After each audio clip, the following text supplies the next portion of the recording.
We rented this 15-person van to transport our entire tribe. Alright, we're ready to go! Yellowstone! Last minute planning, actually. Alright, let's take off. It's gonna be a 2-hour drive to the next stop. Unfortunately, we had to drive through raging wildfires and it was smoky the entire way. Our first stop was Red Rock Canyon State Park, featuring scenic desert cliffs, buttes, and spectacular rock formations. This is a 27,000-acre park that is located along State Highway 14 in Kern County, and it's known for the iconic sedimentary red rocks. For those daring enough, you can climb these cliffs, but make sure your life insurance policy is up to date. This was a great place to just stop, enjoy the view, and take a break. The parking is free and there's restrooms, and if you have extra time, you can go on a hike in the area. Trust me, you won't regret it. Our next destination on our journey is to the Mobius Arch. Even if you haven't heard of Mobius Arch, you might have seen it in films. The area is called Alabama Hills, and it's where countless amount of cowboy movies were shot. Some notable names would be Django Unchained, Star Trek, and The Lone Ranger. To get to the Mobius Arch, head west to Whitney Portal Road to Lone Pines. Then turn right to Movie Flat Road and go straight for 10 minutes. From the parking lot, you'll take a 1-mile loop hike called Arch Loop Trail. The weather was surprisingly nice this day, and it was really cool walking through all the crazy rock formations. I was thinking how this area would be awesome for some airsoft battles. By the way, my wife was a real trooper, carrying our daughter in the hiking carrier. My lower back wants to thank you. The Mobius Arch window is about 6.5 feet high, and if you get the angle just right, you'll see Mount Whitney perfectly framed in the distance. Alright, we came out here in the middle of nowhere. As you can see, it's a desert. Over there, Sierra Mountains. And whoa! The bumblebee hitting me! And then something catches my eye. Literally. Check it out. Check out what I found. Someone painted a face on this rock. We're gonna go, me and Dylan gonna go climb it. See how it is. Alright. On your way back, don't forget to stop by Nightmare Rock, where local artists have painted different faces. This one looks like the Thing had a love child with a member from Kiss. Now we head off to Manzanar, a former Japanese internment camp. In 1942, the United States government ordered more than 110,000 Japanese to be detained in a remote military-style camp during World War II. Manzanar War Relocation Camps was one of 10 camps where 10,000 Japanese American citizens and Japanese aliens were incarcerated. The campsite was situated on 6,200 acres. The residential area was about 1 square miles and consisted of hastily built tar paper barracks.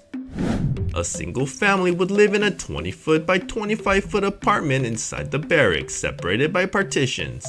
In addition to the residential barracks, there were laundry rooms, basketball courts, schools, hospitals, and more.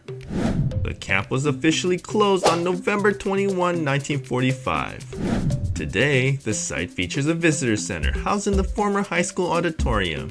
Unfortunately, it was closed on our visit.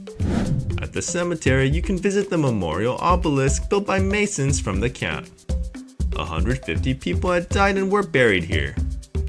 Since there wasn't much else to do, we were on our way to our next destination. From Manzanar, it was another 6-hour grueling drive. When booking our room from Priceline, it recommended a motel that was 2 hours off our planned route. There was a mad dash to check into our room and get the kids in bed by 8. To get there, we had to drive through the mysterious Extraterrestrial Highway. The Extraterrestrial Highway, also known as Nevada State Route 375, is 98 miles of road in south-central Nevada. Rumor has it that in 1947, an alien spacecraft crash-landed in Roswell, New Mexico. A heavily guarded military base was built and is known today as Area 51. Route 375 attracts people from all walks of life to investigate the unexplained alien phenomena. Some must-see location is the E.T. Fresh Jerky, the Alien Research Center with a towering alien statue outside, or Rachel, a small town dedicated entirely to aliens. Unfortunately, there was no stopping for us. It was miles of open desert and literally thousands of cows. time was of the essence. We finally arrived at our motel late at night, and let's just say it felt unsettling. Looks like I'm staying in the Egyptian room tonight. Who decorated this place? Quentin Tarantino? And why does everything smell like maple syrup? The military room? I really hope there's no abductions tonight. So we're finally in our hotel for the first night. A motel. Ended up booking a room that was 2 hours away from the city that I originally wanted to go to. So this is the Egyptian room here. Everything is Egyptian themed. And Dylan is just here watching his cartoons. The Egyptian themed room in some random motel in Alamo, Nevada. The next day we woke up bright and early to make up for lost time. In 1870, the Martin and White Company invested money to extract silver ore. The Ward charcoal oven were built to melt down mineral contents extracted from the ore.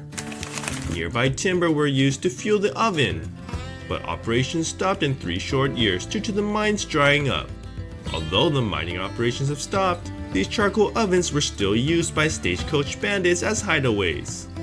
So we're here, the charcoal oven at the state park here in Nevada.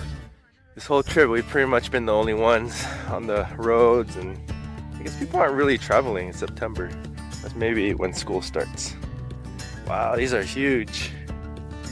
All look like they're built with stone. Ooh, it's like a castle inside. Wow. It's like we're in a castle. It's nice and cool in here. The kilns are 30 feet tall and 27 feet wide. The walls are 20 inches thick and have withstood the test of time for 150 years. I could say they really built things to last. To get here, head south from downtown Eli on Highway 50 for 13 miles. And you might want to pack some climbing gear so your rambunctious kids don't fall and break their legs. If I didn't take this road trip, I would have never known a place like this existed. America is such a giant country and we've only explored a fraction of it. It was about 10 o'clock when we arrived, so we decided to have some breakfast. Nothing beats having a meal surrounded by beautiful nature. I can't wait to see what's next on our journey. We're on the road again, getting closer to our final destination. We cruised through endless miles of wildflower and even stopped to get a few photo ops.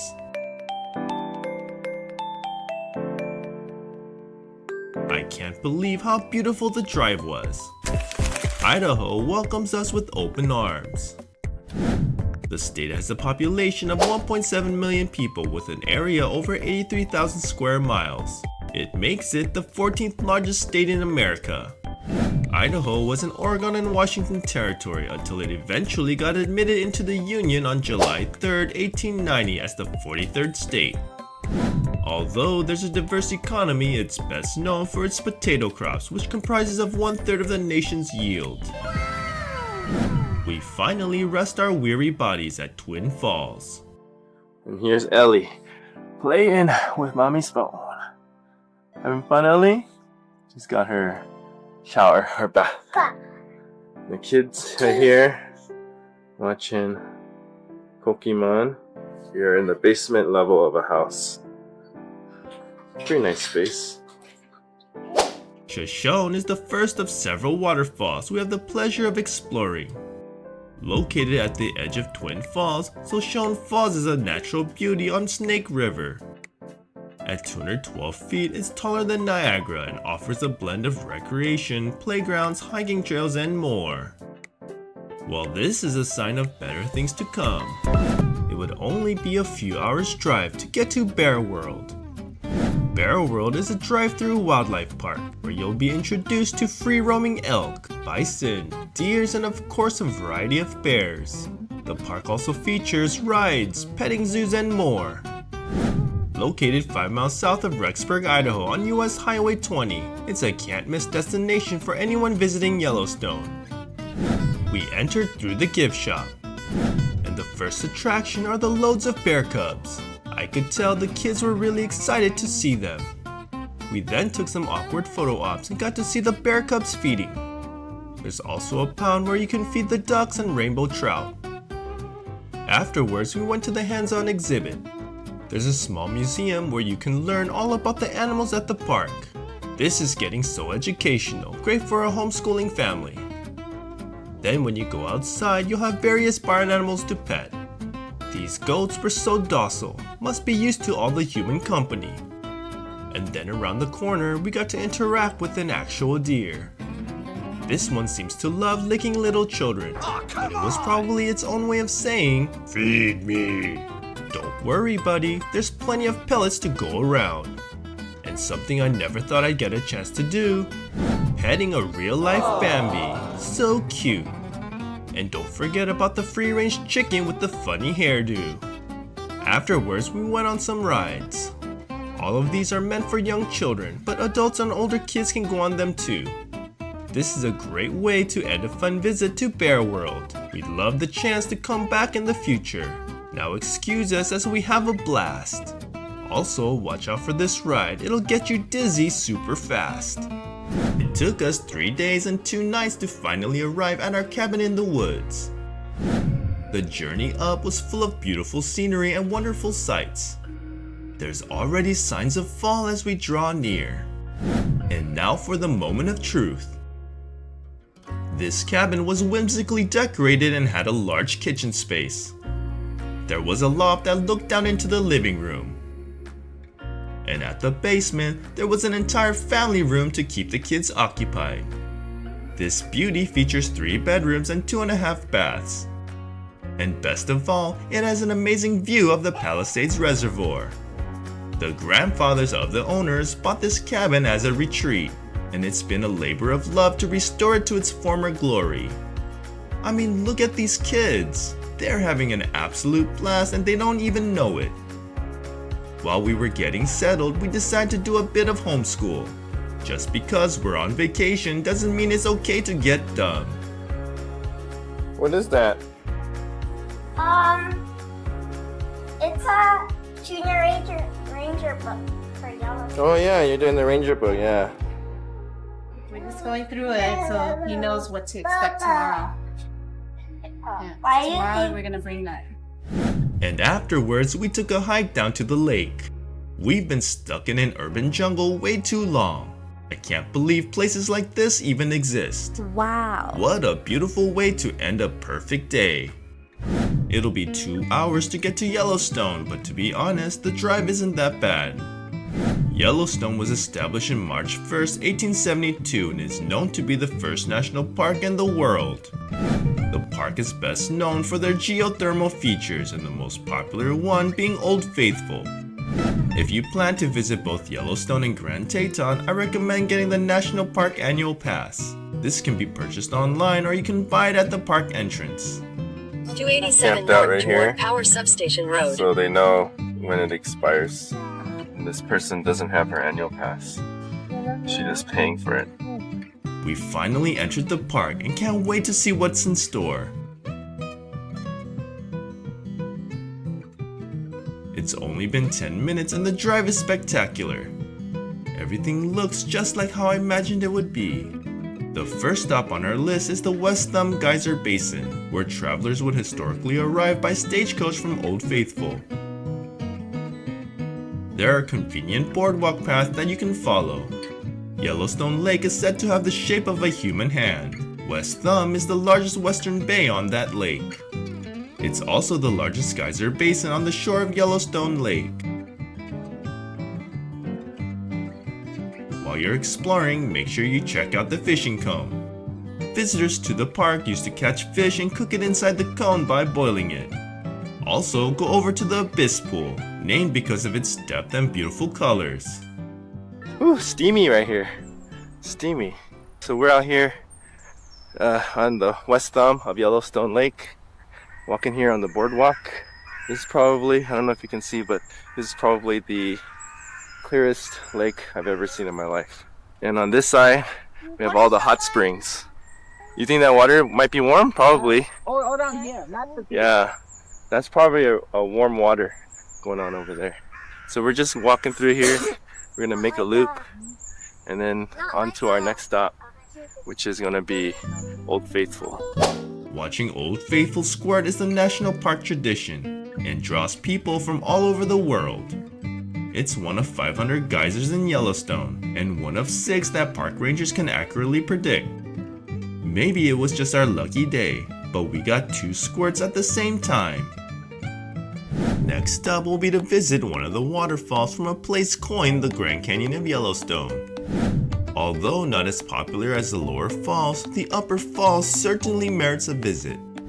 The 110-foot waterfall holds its own in terms of scenic allure and sheer power. So we're going down to see the Grand Canyon of Idaho. Oh, what? No, Yosemite. Nope. No, Yellowstone. I don't even know where I'm at. From the nearest parking area, you'll walk a mere 450 feet to the lookout. Alright, gonna see something, I think. Oh, we gotta go down there to see the waterfall. The waterfall was massive. I wasn't expecting that. Unless you're here in person, it's hard to describe how powerful the water was moving. I could feel the amount of energy being released. Most people don't linger here too long after some quick photo ops. Now it's time to see some wildlife in Hayden Valley. The typically lush green valley is best known for its habitation of bears, herds of bison, elk, deer, and moose.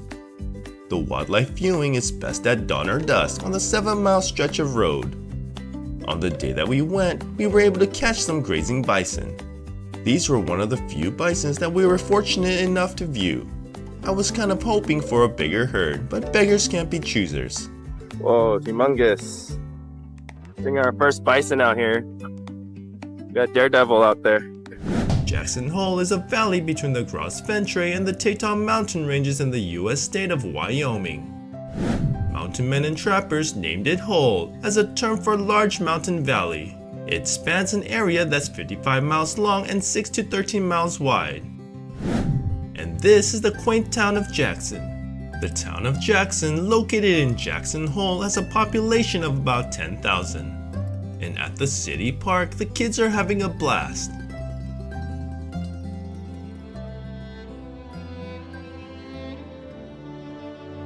We ran and played with the sun on our shoulders and felt like free kids.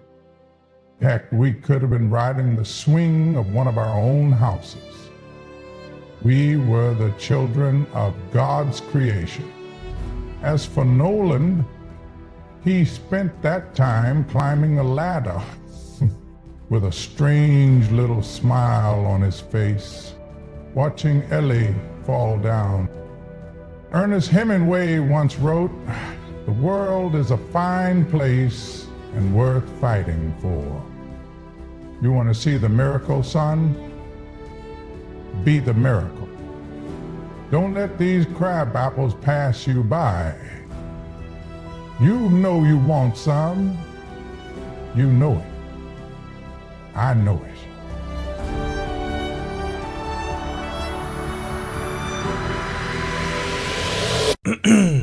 Okay, moving on. 1, 2, and 3. Happy birthday to you. Happy birthday to you.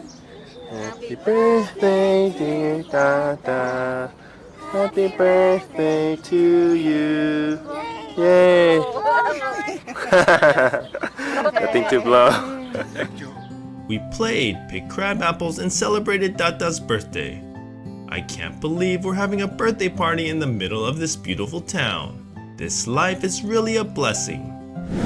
About 30 minutes from Jackson, you get to enjoy the beautiful Jenny Kim Lake. Jenny Kim Lake is a glacier lake that's 256 feet deep and is 1,191 acres. You'll be able to take a scenic boat ride, hike, and access major climbing routes. We decided to go off the beaten path and take a dip in the freezing cold waters. After about a minute, my feet went numb with excitement. Now it's time for the scenic boat ride, which we unfortunately missed because my son hurt his ankles. I think we're just going to have to see it next time. We salvaged the rest of the day by making a quick stop at the National Museum of Wildlife Art. The 51,000 square foot building was inspired by the ruins of Slane Castle in Aberdeenshire, Scotland. The core of the art is traditional and contemporary realism, with the centerpiece of the collection being from Carl Rungus and Bob Kuhn. You'll also be able to enjoy a beautiful sculpture trail. Yippee! Oh yeah, John, work it. You know you want it. Come and get it. As soon as the sun sets between the mountains of the Palisade Reservoir, it's time for us to relax. The Granite Hot Springs pool is located at the end of Granite Creek Lake, south of Jackson off of Highway 189. It's a developed concrete hot spring pool situated alongside Granite Creek amongst huge spruce, fir, and pine forests. If you aren't camping, be prepared for a 10-mile scenic drive on a bumpy dirt road. We arrived a little before opening hours and decided to wait around a gorgeous hidden waterfall. We're about to go to the hot spring. We found this waterfall. Hold on. Gotta hike down this steep area. The scenery was truly mind-blowing. We could just explore here all day. Wow, Nolan! Wow! Oh my gosh! So beautiful! Man, and look at the waterfall. I've only seen places like this in nature movies or postcards. But don't be fooled by the beauty. This water was ice cold. We spent about 30 minutes here just taking it all in and posing the children for some great photo ops. After a few more pics, we were ready to head back. I may never come here again, but I'm glad I was able to document the moment. Okay, now it was time to go to the hot springs. Dylan's ready for some hot springs. I see the hot springs. Yeah. Maybe kids can do it too because the temperature's not that hot. Like 93 degrees. And I was right. The temperature was a perfect 93 degrees. The admission wasn't too expensive either. I'm really looking forward to this. I need to unwind from a long trip. That hits the spot. This is just what a middle-aged spicy Korean body needed. How you liking the hot spring, Nolan? Yeah. Loving it? Yeah. Even Ellie's getting in on the action over there. The whole family was enjoying it. The only other outdoor hot springs I've been to was in Japan in a town called Hakone. And just like here, that place was absolutely gorgeous. But the best part is that I get to bring my children to experience all this. And there my oldest is trying to learn how to swim. Don't worry, you'll get there, buddy. Just keep trying. And I'm sure most people would agree, this view ain't too bad. The first stop was the 25 square mile Palisades Reservoir, which was formed by the Palisades Dam. The reservoir is managed by the Caribou-Targhee National Forest and provides a water source for Idaho's agriculture's winter growing season. Playing in this water left our shoes very muddy, so bring a few rolls of paper towels to clean yourself off. Looking for a great spot to picnic? Why not go to the lunch counter? Between Alpine and Hoback along Snake River, you'll find a short and quiet trail. At the end, there'll be a flat rocky shoreline that is perfect for laying out a riverside meal. You may even get a chance to have a glimpse of some kayakers or two paddling downstream. And why not try to dip your feet while you're there? But make sure not to fall in. You could get swept away by a strong current into a watery grave.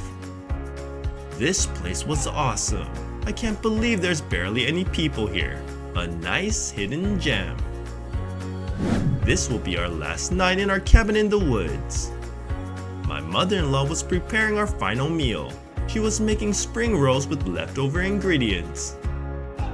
After dinner, Ellie tried to open a childproof bottle of vitamins. And we enjoyed the beautiful sunset one last time. I hope the day I meet the Lord it can be just like this forever. Thank you, Gene and Doris, for a wonderful stay. But before going back, let's check out the Idaho Potato Museum. located in the old Oregon Shortline Railroad Depot in the city of Blackfoot, Idaho. The Potato Museum provides information on potato history, agriculture, nutrition, and educational potato facts. Admission is $6 for adults, $3 for children 5 to 12, and under 5 enters for free. So let me take you on a journey through the wonderful world of potatoes. This museum displays various farm equipment, and the museum is really designed well, very professional. I can see that the kids were immediately fascinated by all the exhibits. Maltodextrin and monodiglycerides isn't what makes Pringles so great. It's the potatoes. And looks like Marvel has some competition. Remember your fantasy of driving a tractor? Now you can do it in VR. And don't forget to stop by the main attraction, featuring 3 scary-looking potatoes. They really fit a lot of exhibits in this small space. The best part of the museum is the Potato Lab, where your kids could build their own potato cars and race it on a track built on an old potato harvester. Wow, look at it go. That Spud has a need for speed. There's even a computer lab to play potato-themed games. They even have the largest collection of Mr. Potato Heads that I've ever seen. After your tour, stop by the cafe and eat some genuine Idaho potato fries. What is that? Potato spud. I haven't seen that before. Is that like chocolate or something? Pick one from here. Let Okay. me just have a little piece. Try it, Dylan. See how it tastes. Good? Or it's like chocolate. With coconut is like almond joy. Oh yeah, it does taste like Probably not much potato in it though. There's nothing better than sharing a bowl of fries with your family. Those fries were so good, I wish I got another order of it. Salt Lake City is the capital and the most populous city in the state of Utah. Temple Square is a 10-acre complex owned by the Church of Jesus Christ of Latter-day Saints. And it has many points of interest to check out, including 2 visitor centers. When we went, there was heavy construction and most of the attractions were closed to the public. Because the church, the Mormon temple is closed, we're going to the building across from the temple, which is their conference center. Oh, I guess you gotta enter here.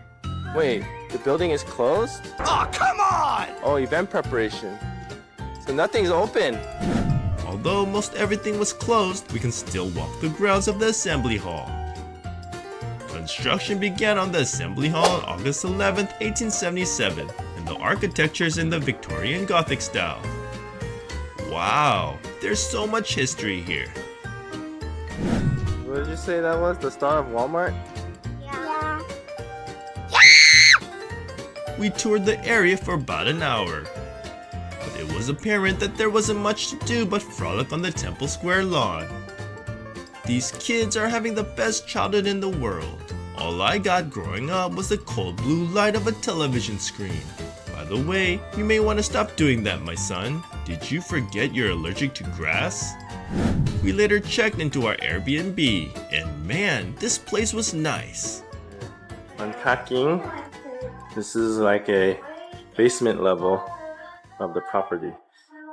It's like they're situated on like an acre of land. This is the bedroom. Here, the kids are watching Netflix or YouTube. And I'm reading the book. Dylan's reading the guest book. The amenity the children were most interested in was the playground. Who can blame them? They got a legit setup. And looks like Ellie is training for her future in the Al-Qaeda. We've never stayed in a house this big in our lives. Homes in Utah are really large. And if you couldn't tell, this yard is almost the size of a city park. Kind of a shame they don't grow any food on this land. After playing, it was time to settle down with the little TV. We are now driving to the lava tubes, Tabernacle lava tubes. And I'm pretty much off-roading right now in a passenger van.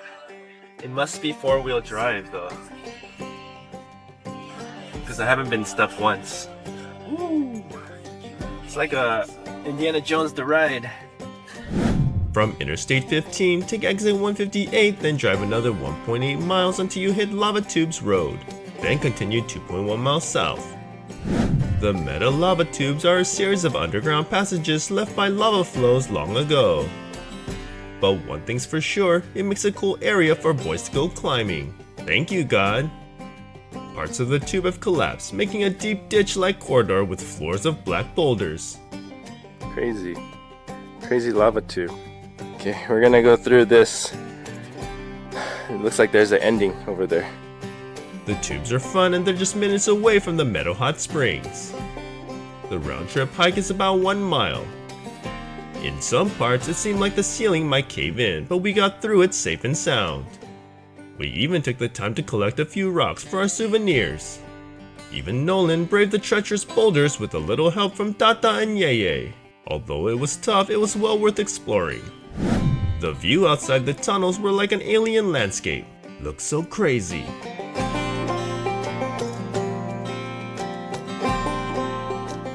And Dylan found some snake skin. Snake skin. It's just this skin that they shed. It's not You don't want a snake skin? He's scared. Nolan had so much fun, he wanted seconds. And I really don't blame him. Although it was a bit risky for children under 4, it was truly an adventure to remember. I hope they never forget this. And maybe next time we pass through Utah, we'll go to the hot springs. I'm going to need it for my sore back. Ouch. Nolan, how does it feel? Nolan, come here. Come here. It feels very exciting. I wish we could explore more. Nolan, let me see your face. Tired? No, that was like going on a car ride. Dylan, your pants is ripped behind. Oh no. Behind. Go back. Oh, yeah. Internationally renowned Swiss artist Hugo Rodin's 7 Magic Mountains is a large-scale, site-specific public art installation located near Jean Dry Lake and Interstate 15. The exhibit was open on May 11th, 2016. Okay, we are in our last and final Airbnb in Las Vegas. 3-bedroom house. And kids are watching Pokemon. This is where the kids sleep. Right here. It's our last day. And we're checking out some Magic Mountains. 7 of them. Down there. 7 Magic Mountains. Colored boulders stacked on top of each other. It's so surreal to see these giant rainbow-colored towers. They look like something out of a Dr. Seuss book. As a photographer, backdrops like these are so cool. And Dylan was inspired to make his own mini art installation. Pretty good. And of course, we got some healthy sibling competition going on here. We are finally finishing up our trip with some shopping. We are at Barstow Palace. 2-3 more hours, back home. It was a good 9 days. But can't wait to get back and rest.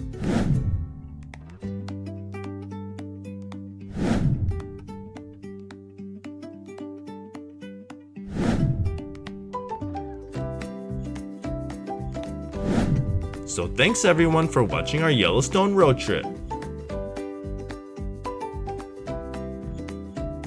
Thank you for watching. If you enjoyed these videos, here's some more suggestions. On this channel, I produce entertaining educational travel content, and if that's your thing, please consider subscribing. And with that, I'll see you on the next Pixix adventure.